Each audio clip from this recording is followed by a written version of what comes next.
Wimpy, Fuentebella. Thank you. Maraming salamat.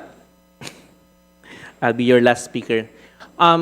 Before I begin the slide presentation, I'd just like to convey that what Congressman Marco Wangco, who is also my godfather, what he said sets the tone.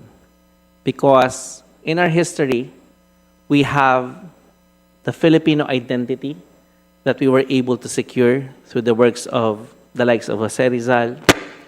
And then we were able to gain political independence, which was delayed because the Americans came in. So we got it after World War II. But the economic independence, because of parity rights, was also delayed. So we got it in 1973, and it was secured in 1987 Constitution. And now we march on to having energy independence. Good thing that we were able to start an Energy Secure Philippines program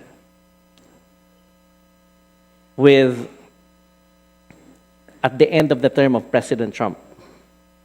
And it continued during the time of President Biden because we based our strategy on the numbers to achieve energy independence.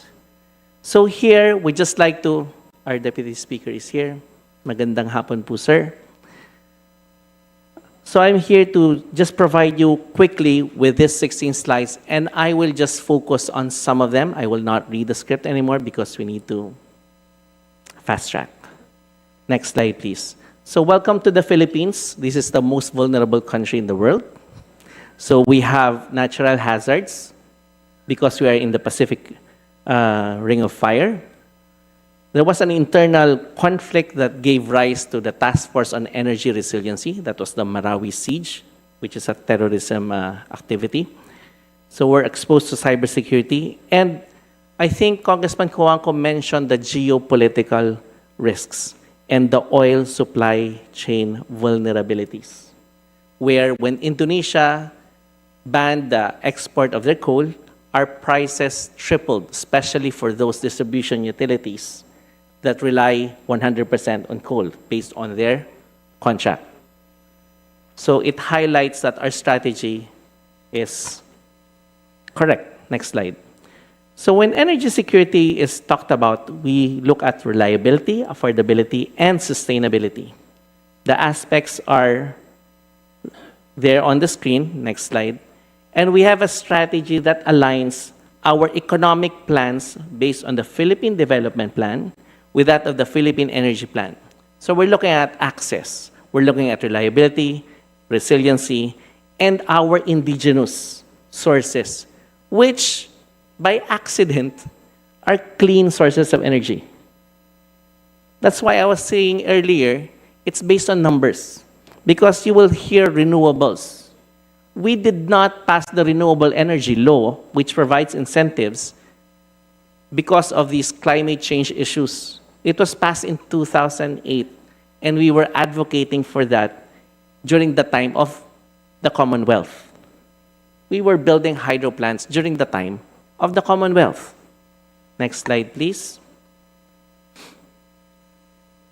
So this slide provides you with all of our strategies, and it includes the coal, addressing the coal.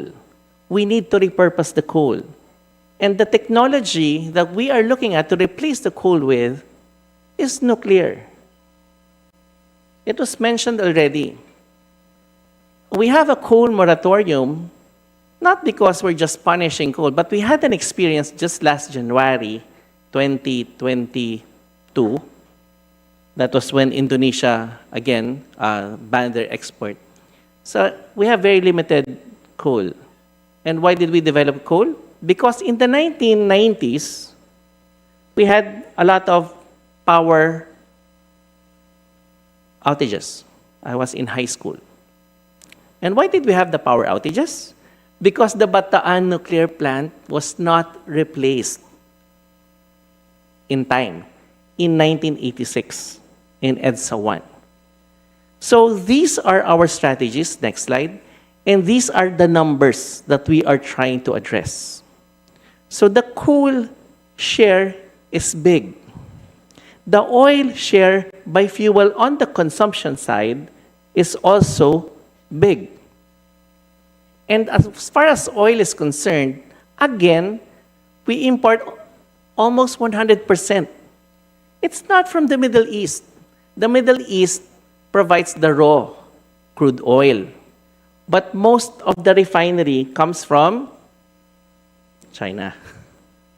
So we have to address that. And we were able to find a solution to replace our small diesel plants for the islands because of the USAID project, the Mobile Energy System, which is a solar, bifacial solar with battery storage. So we need not deliver diesel to the far-off islands. And that will also enable us to secure our sea lanes in an easier manner. Next slide, please. So these are the threats that we are seeing. So we have the aging infrastructure. The grid capacity is likewise a problem because even if we replace the coal plants with nuclear, then we use the same facilities. So it will save us money. But if we build some more, then we need to expand the grid. And we have this 4-letter problem. And then we have limited renewable energy storage because it complements our indigenous sources and the cybersecurity. Now, we also have issues. It was shown earlier, the 10-dash line. That's where we have Palampaya. And we have sourced along the coastline that we have abundant offshore wind capability. So those are the technologies that we're looking at. We have issues on oil, our archipelagic nature. We have issues on our exploration because the Supreme Court will have decisions that everything should be signed by the president. And so some of the service contractors will have doubts what happened to our service contract that was signed previously by the secretary. And then you have the Commission on Audit insisting that our service contractor should pay income taxes, violating the 60-40 arrangement that we have had even during the time of Prime Minister Virata. So we have the Department of Finance and the Department of Energy telling COA, no, you're wrong. COA insists, it's still pending. So, and then we have these energy efficiency issues. Like what? Wasteful behavior, usage of energy. Like what? Like this room. It's cold. So, next slide. So we have energy security laws that we need to improve on across the entire supply chain. And these laws are in place not because of we want to achieve clean. It just so happens that they're all aligned. We want a healthy community, so we don't want a lot of smoke in the streets. So electric vehicles is being pushed.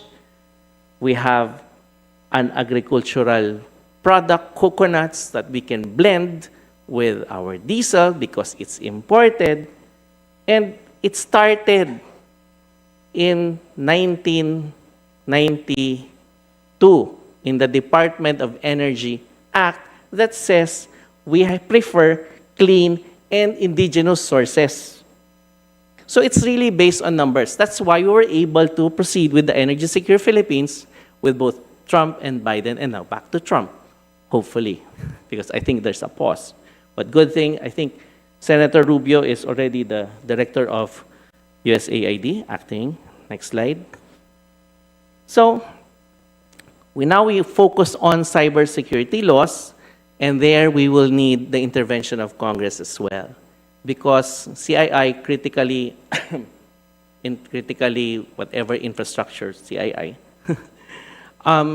is needed. Now we're using our delegated powers to provide the rules for cybersecurity for the energy facilities, but we need Congress here. But aside from that, next slide, we need an enhanced Energy Security Act. It's aligned with our disaster and resiliency Act, RA 10121, the Cybersecurity Act, I think, is being worked on. Next slide. And welcome to the Philippines again, because here, it's not government-owned. Most of it is private-owned. So it's much more difficult to shift with the entire private sector, so we have to develop markets. And the good thing, again, is we're not only mobilizing the money of the big players, we're mobilizing the consumers as well, because they can participate in this transition towards energy independence. Next slide. So these are our laws for energy efficiency. Next slide. This is our formula, and the Philippines is a great ally of the United States, not only because we love chocolates, Valentine's is coming, but we're also very in love with technology. Even our jeepneys come from the Americans, and that's our symbol, icon, whatever you call it now. So here, it's energy efficiency plus renewable plus emerging technologies plus ICT plus resiliency, and we offer our people to be trained so that we can mobilize them to achieve the transition that is required for a more energy secure world. Next slide.